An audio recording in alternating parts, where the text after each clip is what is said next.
Okay, so first of all, it's a great pleasure to join the symposium and share some experience in acne scar treatment. And as a brief introduction, there is a recommendation for acne scar type based on the phenotype. And when the patients visit the dermatology clinic, most of the patients have acne scar from the early beginnings. And there have been suggestions for various modalities, including surgery, chemical peelings, lasers, and energy-based devices. Well, however, it is still quite difficult to achieve enough efficacy. And this is a recent guideline suggested by Dermatologic Surgery on 2019. And also the treatment is based on the phenotype, and there is a trend towards the energy-based devices and combination of the classic treatment options like laser devices or TCA or radio frequency. Yes, good evening, dear colleague. I'm happy to see you. Warm regard from Jakarta. Thank you very much, Dr. Joyce Lim, my mentor since 1997 in National Skin Center, Singapore. And also thank you very much, Dr. Patrick Huang, my brother, for the invitation. Today I will share about the acne scar management. It's about the recommendation from the consensus with the reality in our practice. This is a international consensus recommendation of acne scar already published, and of course, in practice, doctor, of course, this consensus is very good. It's very ideal for the doctor who follow this consensus.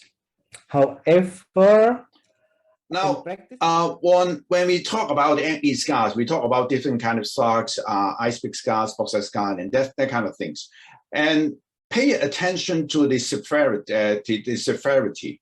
So whether this try to use your fingers to touch the elasticity of the scars and how it responds to your stretch, and this could probably give you some ideas how your patient's scars will respond to your modality of treatment. So, for example, like here. If this is a macula, I think this is the most easier part you can treat. You can start with chemical peel, sequential chemical peel, different severity, or just topical retinol. I'm a guide of that. I believe so much on different kind of retinol. I use all sort of retinol or retinol in the market that will give the best benefit for the patients. I think, and also including the systemic retinol. I use all these kind of different kind of the oral retinoids, and different patients, they will respond to one particular oral retinoids. If I have time, we can elaborate on that.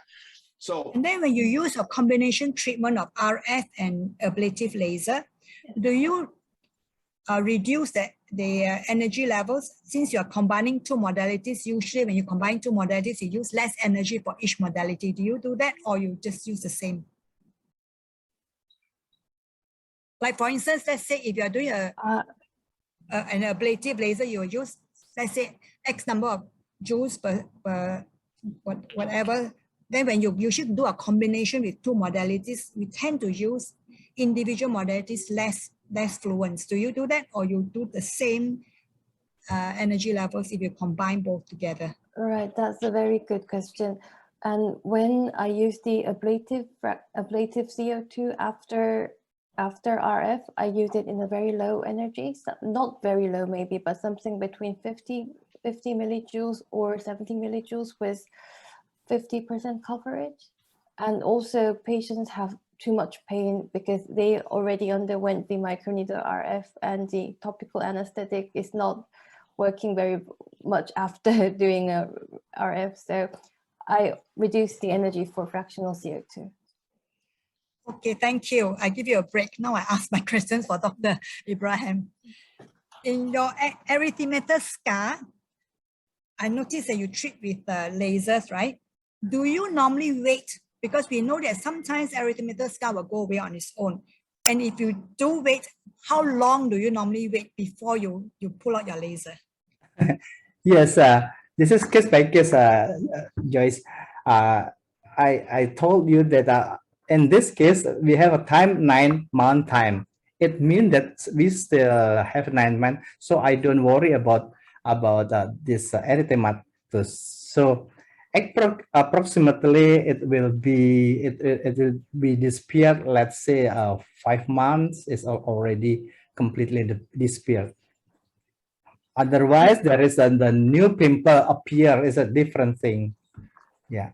Okay, thank you. Now for your second patients that you use a TCA medium depth 35%, is it 35% TCA or do you use a superficial peel plus 35 TCA to get the medium depth chemical peel? And do you use it on the scar itself or you use on the whole area? Yes, for the second patient, I used the 30% TCA and I applied for whole face because Okay. the acne scar is a whole face. What is the